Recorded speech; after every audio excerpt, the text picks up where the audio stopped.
सच्चा प्यार। एक आदमी ने एक बहुत ही खूबसूरत लड़की से शादी की। शादी के बाद दोनों की जिंदगी बहुत प्यार से गुजर रही थी। वह उसे बहुत चाहता था और उसकी खूबसूरती की हमेशा तारीफ किया करता था। लेकिन कुछ महीनों के बाद लड़की चर्म रोग से ग्रसित हो गई और धीरे धीरे उसकी खूबसूरती जाने लगी। खुद को इस तरह देख उसके मन में डर समाने लगा कि यदि वह बदसूरत हो गई तो उसका पति उसे नफरत करने लगेगा और वह उसकी नफरत बर्दाश्त नहीं कर पाएगी। इस बीच एक दिन पति को किसी काम से शहर से बाहर जाना पड़ा। काम खत्म कर जब वह घर वापस लौट रहा था, उसका एक्सीडेंट हो गया।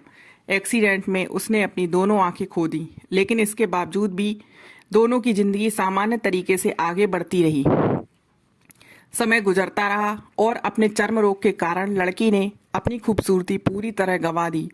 वह बदसूरत हो गई, लेकिन अंधे पति को इस बारे में कुछ भी पता नहीं था, इसलिए इसका उनके खुशहाल वैवाहिक जीवन पर कोई प्रभाव नहीं पड़ा।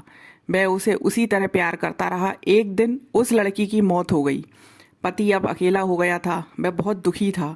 वह उस शहर को छोड़कर जाना चाहता था।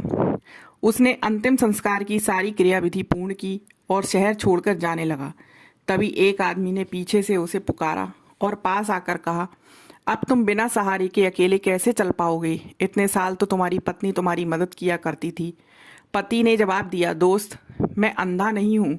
मैं बस अंधा होने का नाटक कर रहा था, क्योंकि यदि मेरी पत्नी को पता चल जाता कि मैं उसकी बदसूरती देख सकता हूँ तो वह उसे उसके रोग से ज़्यादा दर्द देता।